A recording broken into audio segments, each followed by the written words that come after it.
Welcome to Unselfishly Me, a podcast all about self-love, self-care, and everything in between.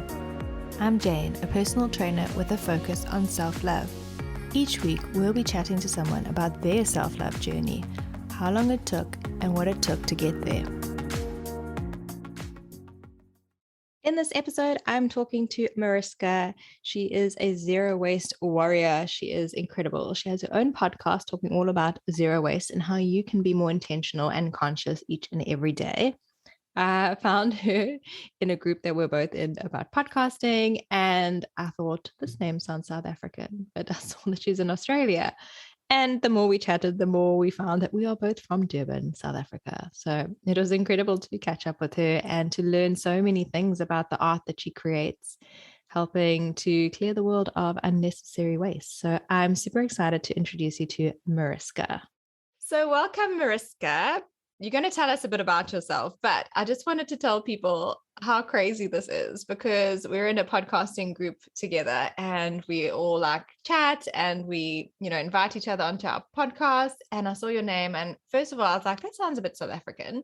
So we started chatting and then you were like, where are you from? And I said, Durban. And you were like, oh my God. So she's based in Australia, guys. And I somehow found a South African girl from Durban and we chatted more and we actually went to the same school, even though I went for the full time. She was there for a little bit, but this is very, very strange because I am from Durban North. It's very small and very community based. And the fact that you're in Australia, we found each other in a group, which is mostly Americans and Canadians, to be honest. Yeah. And then we found each other and we were both from Durban. It is insane. So tell us a little bit about yourself. Oh, thank you. Yeah, it's just crazy how, when you said you also went to that school, I was like, whoa, how random. But yeah. So anyway, I was born in South Africa, went to high school in Durban. And so currently I'm based in Australia. I've been actually calling the world my home for the last couple of 10 years or 12 years now. I left South Africa in 2010 and lived in Dubai and, Australia, back in Dubai. And I'm actually an artist and environmentalist. So I use like a lot of like recycled materials in my art pieces to really like drive that environmental message as well. And I'm the host of the Mama Earth Talk podcast, which is all about sustainability. So that's like kind of me in a nutshell. I loved finding out all of these things about you. And I can't wait to hear more about sustainability because I think that for us, it's kind of like an intimidating topic. So to hear about it from you and to dip your toe in by starting listening to your podcast, I think it's a great way for people to be non-committal. You're not signing up for a course or a challenge. You can start listening to a podcast, letting everything kind of sink in and then just make little changes, as you go. So it's like a nice, easy way in. So we'll be talking more about your podcast a bit later. But first of all, what does self-love mean to you? Well, self-love for me is really kind of, and I'm no expert in self-love. I'm someone that, over the last couple of years, I've really like dig into that because I felt that was something that I needed to start doing for myself. And so for me, it's really about taking a step back to calibrate and to really focus on what is it that I need, that Mariska needs for that day, no one else, what I definitely need to do, and to be really like unselfishly selfish, to, fill my cup before I start pouring into others. And, then you find yourself running low and you actually can't do good for the world if you're not doing good for yourself. So that's kind of what it means to me. Yeah, I feel the same way. So what does your self-love journey look like?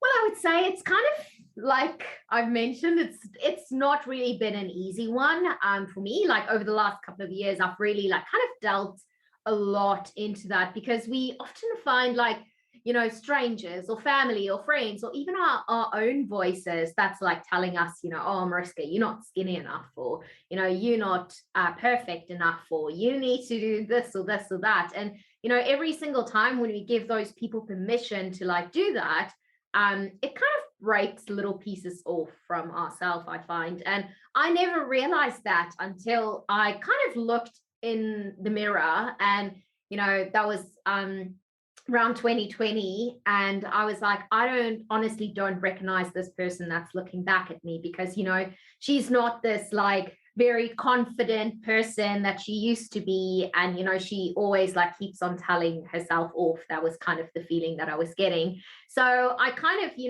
did a lot of like soul searching, read like a lot of books. Dr. Joe Dispenza was quite a big like influence on that whole journey. And then I just started realizing that how can I expect anyone else around me to love me if I am not doing that myself? So that kind of took some hard realization to really realize that whatever I'm feeding my mind, that's kind of what it is going to be. So if I'm going to tell myself off every single day, then I'm going to be that person. Whereas if I build myself up and I really actually love myself, and not like in a vain way, I think you all need to love ourselves. That's just going to be so much better for me. And then I can also realize who's people that's actually not loving me, who is in my life, in my inner circle, that is draining my energy and treating me basically like crap. And yeah, so that's kind of the whole journey, like in a small like summed up one. Yeah, and I feel like it's so important to be talking to yourself like you would a dear friend. Like how are you going to talk to your best friend? You not going to diss her every single time. She won't be friends with you anymore. So you need to kind of talk to yourself like that as well. Yeah, for sure. And your mind only believes what you say. So every time you say something negative to yourself, if you keep repeating that cycle of saying negative, negative, negative, that's all you're going to know. And that's all you're going to attract in your life. When everyone's like, I don't know why this keeps happening to me. Because you are in a circle and you keep saying the same things to yourself and saying, I bet you this is going to happen in this relationship. Well, then it's going to happen because you're preempting it and you are telling yourself it's going to happen. So yeah, it's so important to speak to yourself kindly and to speak to yourself as if it was literally, if your best friend was saying the things that you say in your head out loud, you would probably slap her across the face. Yeah, I know. And like, still we are saying those things every single day to ourselves without realizing it, without actually thinking about the consequences of that. So once I've kind of realized that, I was like, okay, wow, I need to start changing the narrative of what I'm saying to myself, because I just kept on putting myself down. And slowly, it wasn't something that happened overnight, but over the years, when I kind of look back and I was like, who are you? So it's so important. Yeah, I love it. So what self-love practices do you do each day?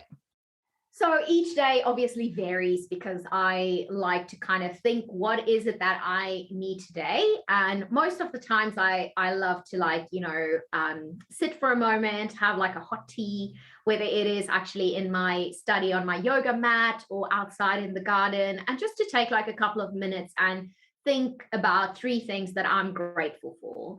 Kind of what happened yesterday. And that kind of helps me throughout the day as well, to make sure that I find at least 3 things that I can be grateful for today. So instead of, complaining during the day or worrying about stuff that's going wrong, I'm focusing on things that I can be grateful for.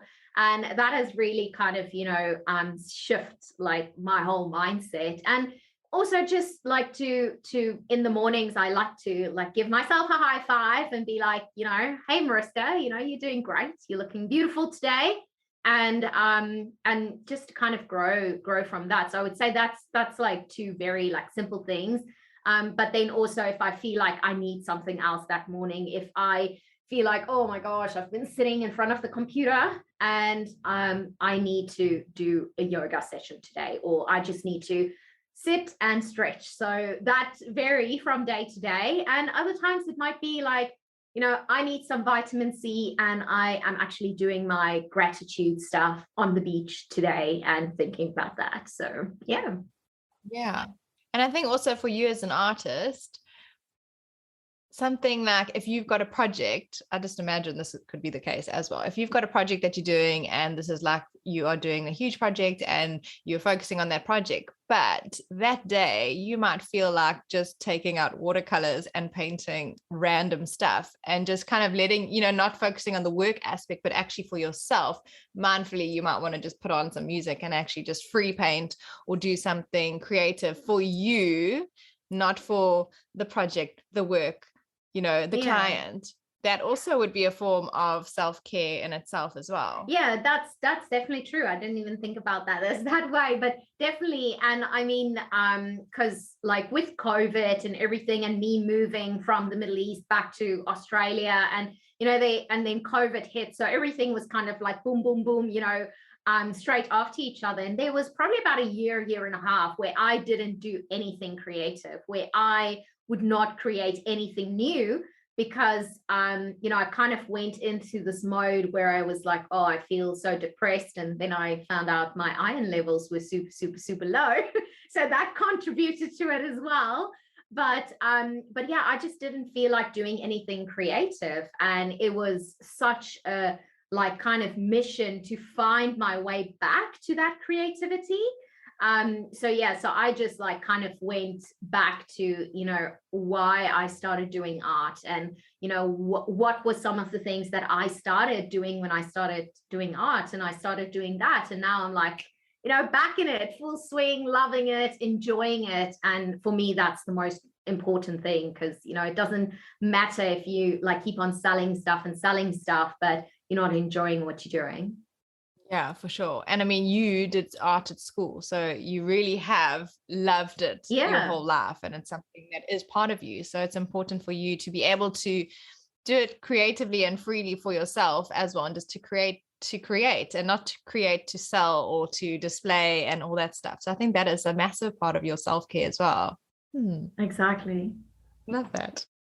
Just a quick little interlude here. If you're enjoying this episode, I would love to reach a lot more people and help them on their journey back to themselves. So if you could do me a favor, and most of you are listening on your phone, can you just press pause and head to the share button and send this to a friend that you think might enjoy it? It really does help me to reach more people, and it helps me to be able to help them and for them to then carry on their journey of self-love. Thank you. So what led you to becoming interested in zero waste, and when did you start incorporating it into art? Yeah, so it was kind of like an interesting journey. And I absolutely love coffee. And we used to have this like coffee machine that used single-use capsules. And so I was just like randomly making the coffee one day, and I looked at this capsule, and it was the first time that I really like kind of looked at the capsule, like look at the beautiful, vibrant color. It was like this bright orange. And I was just like, wow, this is like really beautiful. Like there has to be something more to this than just giving me my caffeine fix and then, going to the recycle bin, or for a lot of other people, just to a normal general bin. So that's when I started cleaning it out, and I was like, what can I do with it? And so I saved about almost 1,000 of those capsules, but I started collecting. It wasn't just all my coffee. And and then I created like my first like coffee addiction lamp, which was made all with like these capsules. And because I always love to like create canvases as well and paint, I thought, wait, maybe I can like incorporate this into the canvas as well, like in the background, paint the portrait, but then do the background with that. So I started experimenting, and that was about in 2015, I would say.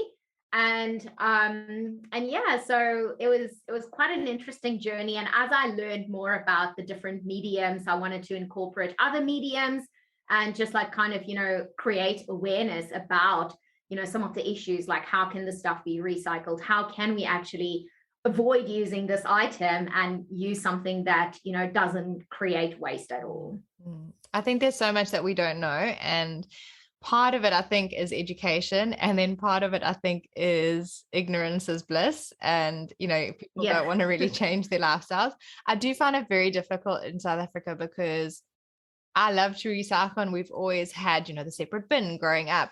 But then like the last few years, my friend worked on a campaign with I won't say the name. And she was like, you know that when you recycle here, we don't actually recycle. And I was like, what? Oh, wow. She was like, we don't have the Wow. facilities. So I don't know, allegedly, I'll say allegedly, I don't know, changed over the years, but I was like so upset. I was like, but I've been heartbroken for like 20 years. Yeah. Maybe. So yeah, I think other countries, first world countries for sure, I think there's so much recycling going on. And then people like you who are actually using it creatively, and then you can be like to friends and family exactly what you did. Like, I'm collecting these pods if anyone's using, let me know. So Exactly. I need to do more research into it here, but that was a few years ago and I was like heartbroken. I'm like, what do you mean? Yeah, I mean, one of the things that that I always love to tell people as well, because how recycling works, it's based on the facilities that you've got there. And obviously the more expensive materials like aluminium has got a high demand for it. So even if there's not like your local council that would recycle it, you would definitely have a company that would love taking it off your hands close by. So I always say, first of all, go and organize, like, see if you can actually go and see one of these facilities. A lot of the times they'll offer like a recycling tour to kind of, they have it kind of on the down low. They don't want too many people to know. So you can go and actually learn from your facility and know how to prepare your materials. And then if they don't recycle it, maybe check out a few places close by that would, happily take it off your hands. I think that's such a good point. I'm gonna do that. I'm gonna speak to them. Make it on the list. Yeah. So tell us about your podcast, Mama Earth Talk. I love the name. Yeah. So, thank you. So, I actually started it back in 2018. I had a campaign where I literally wore all of my trash for 30 days. And I tried to generate it as like the average person would. So I had about between 2 to 3 kilograms of waste every single day that I had to generate. Oh my gosh.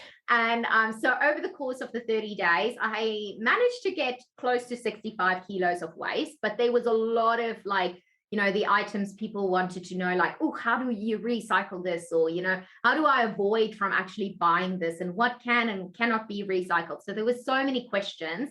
And then I just decided, well, maybe I should just create like a podcast and answer all of these questions. And then, because sometimes you don't have time to like have a full-on hour conversation with someone about recycling, but you would love to get them to get that information. And that just became something where I was like, listen, like, this is like the brief stuff, but if you want to know more, like listen to episode 3 or 4 or 5 or, and yeah, so I kind of started like that, and it's been going for a couple of years now. I've just like released episode 158. And so I've got like solo episodes, which is just with me. And then I've got some other episodes with like amazing guests that's like in the sustainability field and like, eco warriors and just like shining a light on some of the stuff that they are doing, as well as, taking my audience through this like journey and teaching them more about, different topics as well. Oh, I love it. I think it's so important, and to be able to listen and sit down and while they're driving to work. That's why I love podcasts. You can just listen when you're driving to work. Like when you're standing in a queue, I always have headphones in my handbag and in my car. Oh, I love and it. I'm always listening because I hate wasting time. I'm sure we all do. But like just sitting in especially in South Africa. If you know South Africa, you know that home affairs and queuing at government departments is hours. You maybe need an extra battery pack as well when you're there. See, I have in my handbag, I have a car charger in my car, and then in my handbag I always have a power bank. You see, you never know, because load shedding as well, you never know. Oh god, just so much. Yeah. Water and electricity, what is that? But it's not too bad right now, so we're just like holding on. Do you dream of going to Egypt? Now you can. Join our self-love retreat to the beautiful and ancient Egypt in October. There are 2 sharing rooms left, so grab your bestie, mom, sister, and book your trip of a lifetime. Meet your overseas friends in Cairo or travel from South Africa together.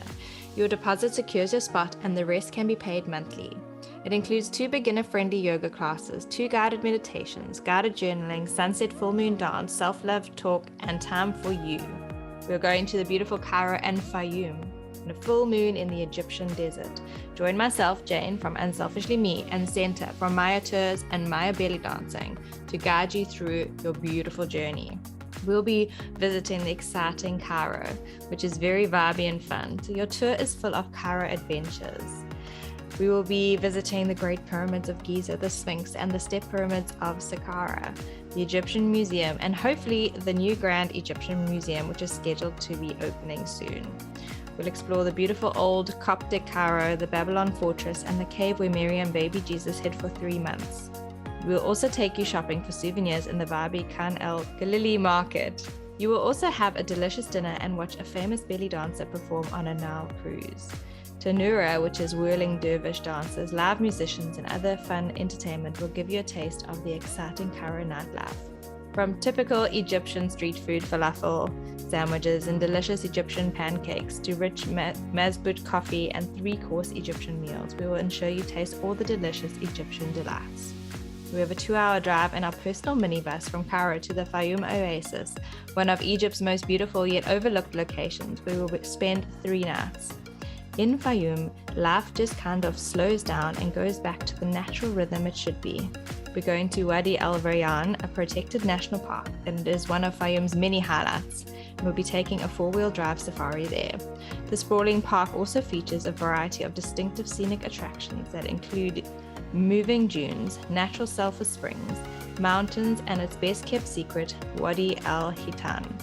A UNESCO World Heritage Site since 2005, Wadi El Hitan, also known as the Valley of the Whales, is an open-air museum that offers a puzzling depiction of the evolution of life. The magic lake is named as such thanks to its mesmerizing waters, which change color depending on the time of day and amount of sun exposure it gets.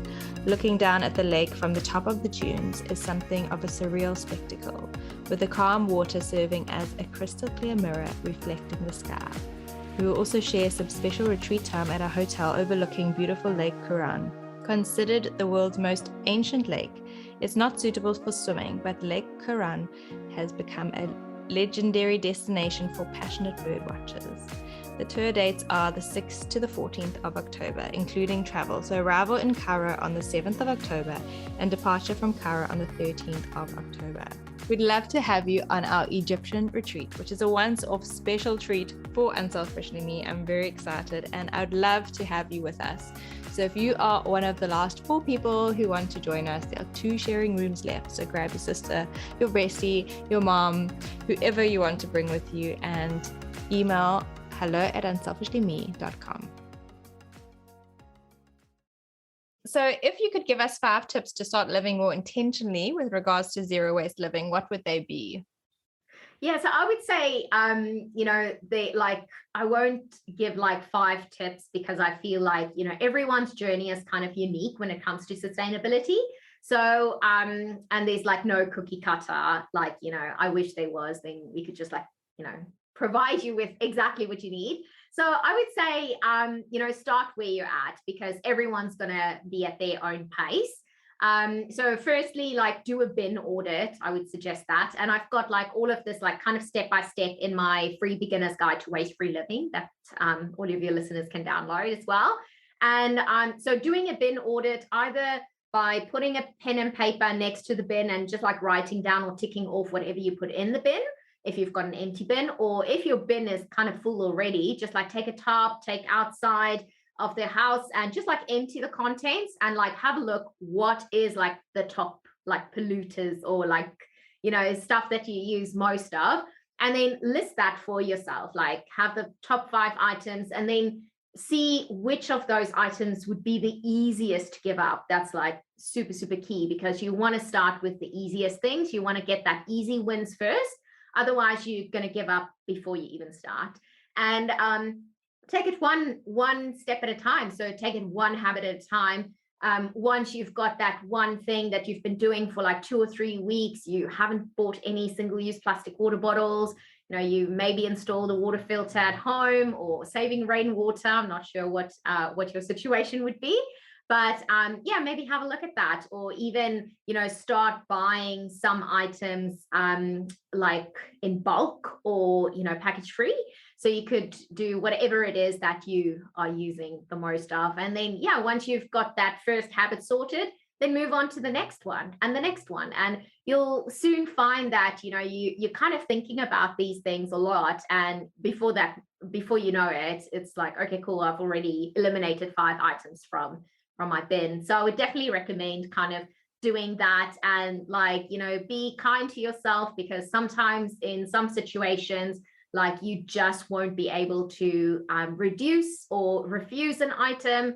But the fact that you probably standing in queue, remembering, oh my gosh, I've got my coffee, I have to, either sit down or take a takeaway coffee cup. It is definitely progress from where you were. So be kind to yourself as well through this journey. So it's more also the awareness of knowing these things and being aware and thinking about them also is going to help you make better choices in the future. Yeah, definitely. And I feel a lot of the times when people think sustainability, they kind of see all of these dollar bills, around their head floating. It's expensive. But it's not, I mean, I feel like over the last couple of years, we've actually saved so much money, because now you are being more conscious about the stuff that you buy. You are, maybe buying stuff that's a little bit more expensive, but it is lasting almost 3 to 4 times, what a normal other product would have been. And also, you're taking more time to, enjoy stuff, because instead of taking that takeaway coffee in the takeaway coffee cup, you are actually taking 5 minutes and you're sitting down and you're taking a breather and you're drinking it out of the ceramic cup at the cafe. So it's things like that that really kind of enhances your life as well. And just like little steps. And before you know it, you'll be like zero waste heroes. I do find that there's a convenience grocery store here that everyone is obsessed with. And half the time when like Nick goes and shops and brings it back, I'm just like, I'm like, there's so much plastic on all of these vegetables. Like, it's so annoying. But I also feel like here overseas, and especially in Europe, there's so many little markets and fruit and veg markets and stuff that you can actually go to with your little bags and get that. Whereas I feel like here there's not a lot of that. And if it is, it's in the center of town in Durban, which, let's be honest, not good. Oh, wow. So there's not a lot of those kind of open fresh produce places where you can take your shopper bag and go and do that, which I think is so nice. In Europe, I've seen it. I think it's also being conscious. In Cape Town, I don't know about Durban, but in Cape Town they've got Nude Foods, which is like my favorite store. When I used to still live in Dubai, I would go and buy like grocery items in Cape Town and fly back with it, because it was such an amazing store and you can buy everything like kind of package free. And I actually had the founder on my podcast as well. And I know they were thinking about opening one in Durban. I'm not sure how that progress is going. But yeah, definitely in Johannesburg, they are opening a branch as well. So fingers crossed you guys might have a Nude Food soon. Yeah, I'll go have a look. I do have a lot of listeners in Joburg, so they'll be crossing for that. That's exciting. So what is your favorite thing about the work that you do? Well, I just love kind of helping other people on, make more sustainable change that really has an impact on the future of this planet, because I think that is something that's so crucial. We only have one planet, and if we want to preserve what we've got for future generations, we need to, make it accessible for people to make these changes and have real impact. For sure. I completely agree. So what is one thing you wish you could tell a younger you? Oh, that's an interesting one. I would probably tell her that, that you are the most important person that you could ever love. And you definitely do not need approval or, anything from anyone else. Like, you just do you, and do it like fully. I love it. And I completely agree. I think we all get told who we are and what we should be doing when we're younger, and it's actually up to us. So we need to focus on that as well. Yeah, exactly. So is there anything else that you want to tell us about your business, your work, or your life? Yeah, so I mean, obviously, I do a lot of artwork, and yeah, I just like absolutely love, creating awareness through my art. And I've recently launched a NFT, which is kind of, the whole purpose of it is to give back to three organizations that's really close to my heart, that's doing amazing work in the field of sustainability as well, and also preserving some of the species that is critically endangered at the moment. And also helping to provide people with clean water and sanitation, which is such a big cause of a lot of people actually dying. So that was quite important for me to support them. And yeah, then people can check out my like weekly YouTube videos as well on my channel, where I provide more a bit hands-on, like, DIY stuff, as well as like tips on how you can be more sustainable. And yeah, that's kind of what I do. The art is probably the biggest element of that. There's a few exciting things that's going to happen in the next coming months, which I will be sharing on social media as well, so they can tune in for all that news. And yeah, that's basically me in a nutshell. If I'm not creating art, doing a podcast or video, then you'll probably find me at the dog park, where I'm just like, hanging out with my little French bulldog. I love it. I love it. Oh, and there's the dog parks over there look so incredible. Oh, it's lovely. And like our dog absolutely loves it. Like when she goes to the dog park, she's just like, oh, so excited. And she goes to daycare as well every Monday. So that's like my day off.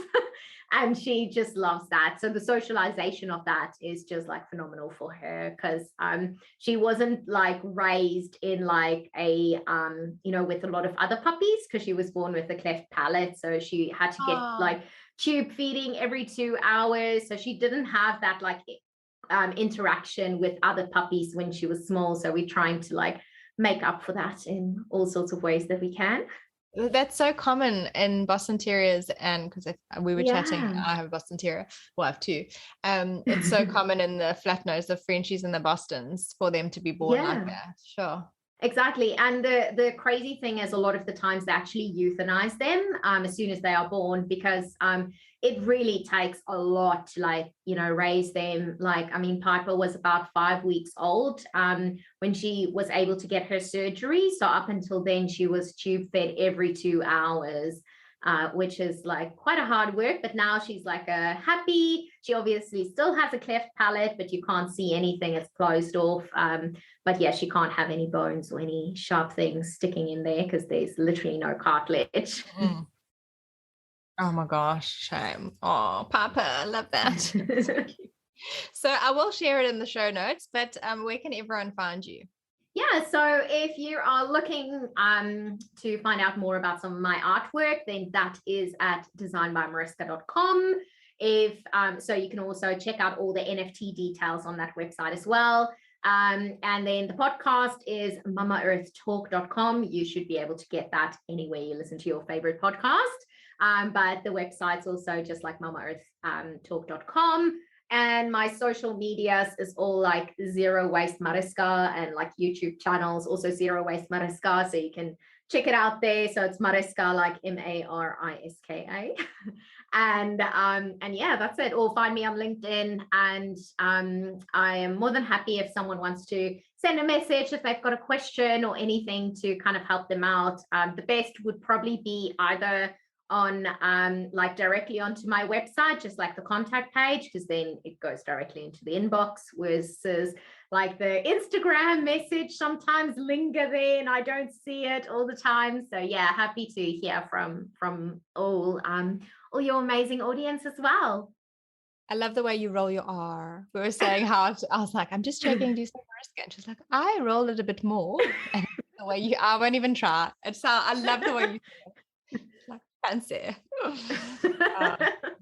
It reminds me of that like ad. I think it was a Wimpy ad where he was like saying mokiatu, and then she was like, oh, I love it when you speak foreign. So that's how people are here. Every time I say my name, they're like, what's your name? Again. Yeah.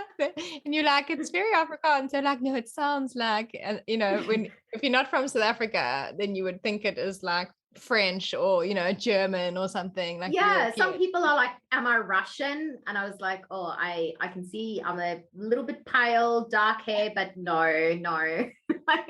Yes, I'm a Russian spy. How did you know? Oh gosh, I think someone will be watching me. Yeah. No, she's really not, guys. She just wants to save the earth. Like, let's just keep it there. Oh, it was so amazing chatting to you, special Durbanite. I still can't believe that. But yeah, I'm going to put everything in the show notes so everyone can hop on and find all your details. But thank you so much for giving up it's afternoon there, hey? Yes. Yeah, it's afternoon.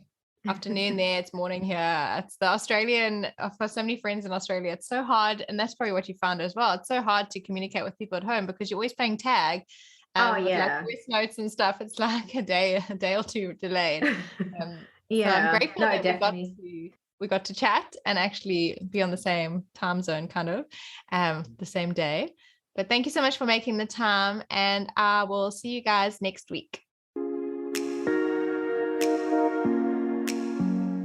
Thanks for listening to Unselfishly Me. Follow us on Instagram at unselfishlyme and check out our website www.unselfishlyme.com.